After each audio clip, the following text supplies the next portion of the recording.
ये कहानी एक छोटे से गांव की है जहां एक पुराना और वीरान हवेली था। गांव वालों का मानना था कि उस हवेली में एक आत्मा रहती थी जो रात के अंधेरे में बाहर निकलती थी। कोई भी उस हवेली के पास जाने की हिम्मत नहीं करता था।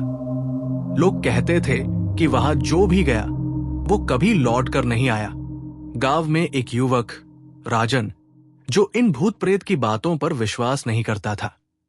उसे लगा कि ये सब सिर्फ लोगों के मन का वहम है।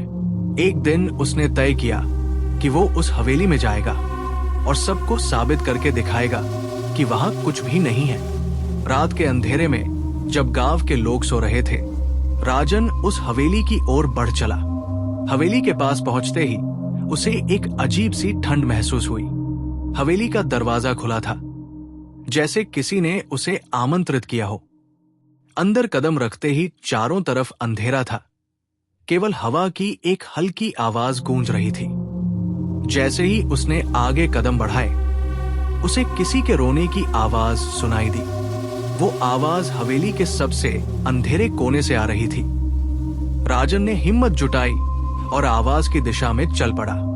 वहां पहुंचते ही उसने देखा कि एक महिला सफेद साड़ी में बैठी हुई थी।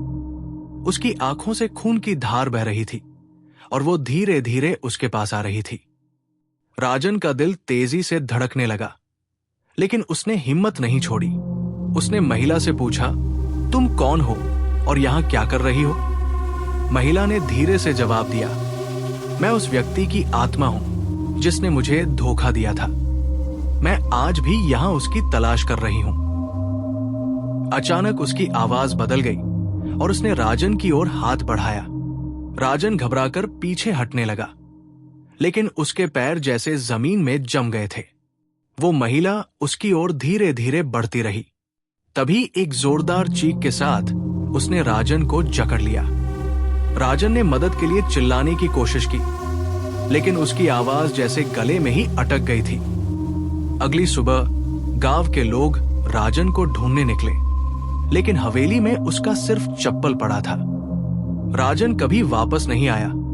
लोग कहते हैं कि आज भी जो उस हवेली में रात को जाता है, उसकी भी वही कहानी बन जाती है। कहते हैं कि वो हवेली आज भी वहां खड़ी है और हर अमावस्या की रात उसमें से एक डरावनी चीख सुनाई देती है।